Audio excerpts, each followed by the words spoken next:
Viva Voz, com Vera Magalhães.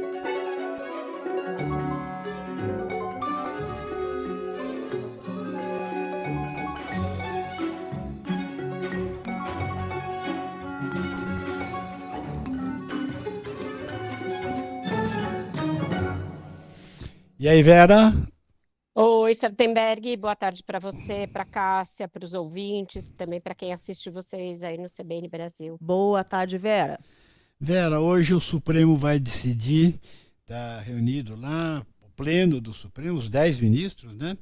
Vai decidir sobre a CPMI do INSS. Ela está para terminar, foi pedida uma prorrogação. O presidente o Davi Alcolumbre ficou quieto, não deu seguimento a esse pedido. Aí houve uma reclamação ao Supremo Tribunal Federal e o André Mendonça mandou prorrogar a CPMI. E agora o Supremo vai decidir se essa determinação do André Mendonça está valendo ou não está valendo. Vera? Exatamente, Sartenberg. E o que eu apurei é que a liminar deve cair. Ah, é? Porque a gente... Oi? A liminar vai cair.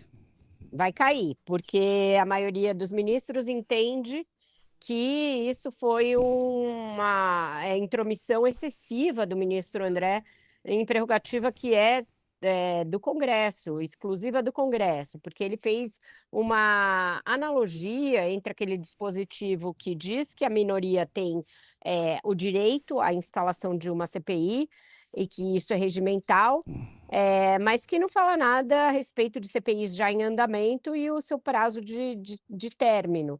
Mas ele entendeu que também era direito da minoria ter a investigação continuada quando ainda faltassem elementos para fazer uma conclusão. E é nesse ponto que a maioria dos ministros deve se fixar para dizer que não, que nesse caso não há nenhuma textualidade no regimento do Congresso, que, portanto, cabe ao próprio legislativo decidir a duração da CPI. Então, quanto a isso, não tem muita dúvida, muita gente que eu falei diz que ele vai ser derrotado nessa, não arrisca um placar, mas pelo menos 6 dos 10 votos devem ir nesse sentido, e a partir daí a gente fica na expectativa de saber se os ministros vão avançar também em temas gerais que dizem respeito principalmente à investigação do caso Master.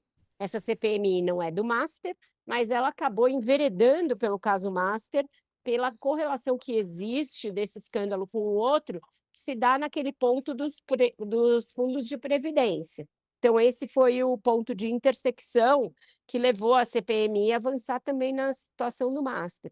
E aí tem a possibilidade de virem alguns recados importantes quanto às prisões preventivas que foram decretadas e confirmadas depois pela segunda turma, e principalmente quanto às delações premiadas do Daniel Vortaro e do seu cunhado, Fabiano Zettel, porque isso está sendo negociado sob sigilo, mas a gente sabe que, a depender das circunstâncias, o Supremo tem mudado muito a interpretação dele a respeito de validade de delações, de momento em que as delações são admissíveis ou não, e das circunstâncias em que um réu ou um investigado podem delatar.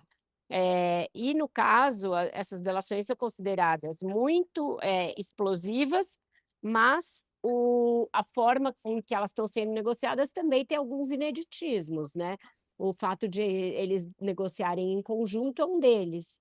E a forma rápida com que começou a negociação, inclusive com a remoção do Daniel Vortaro para uma cela mais confortável, também foi outra circunstância mais ou menos nova.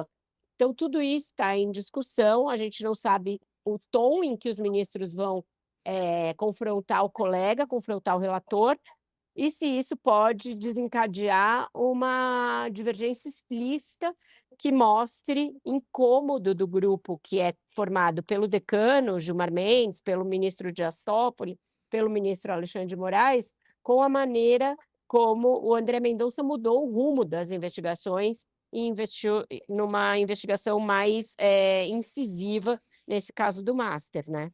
Certo. Bom, então, se isso se confirmar, o plenário da Corte, de fato, derrubar a decisão de André Mendonça, o Davi Alcolumbre não vai ser obrigado a prorrogar a CPMI e ela vai ser encerrada dia 28, que é próximo sábado. Exato. E aí eles vão ter que correr com as conclusões. Tem uma série de quebras de sigilo que eles gostariam de fazer ainda, tem depoimentos que não foram realizados, enfim, ela tem uma série de pendências para serem tocadas num prazo muito exíguo, e eles também não têm garantia de que vão conseguir votar um relatório final, né? Porque tem uma divisão interna enorme nessa CPMI entre a base do governo e a oposição. A oposição querendo usá-la para fustigar principalmente o filho do Lula, o Lulinha, e a tropa de choque governista atuando para barrar qualquer menção ao nome do Lulinha nas conclusões da CPMI. Então, se ela não for prorrogada, e isso é o que deve realmente acontecer, vai começar uma correria da parte da oposição para dar algum jeito de enfiar o Lulinha no relatório final, e da parte da base governista para evitar que ele esteja no rol de indiciados ao término da CPMI. Então, a gente vai assistir a uma outra batalha passado esse capítulo da prorrogação. Muita coisa rolando ainda nesse julgamento, né? Muita coisa, Sardenberg. Inclusive a Eu acho que história o do clima Master, hoje né? vai ser muito tenso. Vai ser tenso e inclusive a história do Master tá por aí também, né? Está quicando por aí, com essas delações sendo negociadas e a extensão dessas delações, porque a gente sabe que o Vorcaro, por exemplo, só pode delatar se ele entregar alguma coisa para além do grupo Master. Então, um temor muito grande do que pode vir com essa colaboração judicial dele. Tá certo. A ver, Vera Magalhães. Obrigado, Vera. Até mais. Até mais, Sardenberg. Um ótimo jornal para vocês. Até.